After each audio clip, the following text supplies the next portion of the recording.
وقتنا كيفاه قاعدين نعديو فيه؟ ما عندكمش فكرة قداش المعدل اللي يعديه كل واحد قدام الإكران؟ 8 سوايع.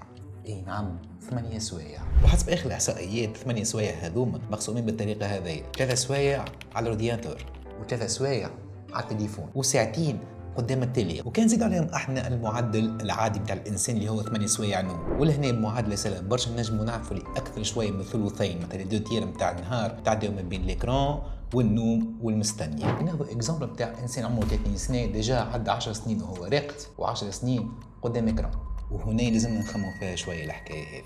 هذاك علاش السؤال المطروح هو توا: اسكو باش نقعدوا ديما نستهلكوا في الوقت هذا قدام الاكران، ولا نحاولوا نتحكموا فيه باش نجموا نعملوا حاجات تفيدنا؟ ثم حاجه مهمه على الاخر نحب نوضحها، انا راه مش قاعد نقصد انه 8 سوايع هذاكم نحيهم جمله، وكان لحد قاعد نحكي بالجمله على خاطر انا واحد من العباد هذوما. اما كان نحاولوا نتحكموا فيهم ولا نقصوا منهم شويه وقت، وكان لازموش نقصوا، على الاقل نخصوا وقت معين نحاولوا نخرجوا منه الحاجات اللي تفيدنا وتخلينا نزيد نقدموا، على خاطر اثمن حاجه نملكوها هي وقتنا هو حياتنا، ولازم نتحكموا فيه ونستغلوه بحكمه، على خاطر رانا نعيشوا كان مره بركه.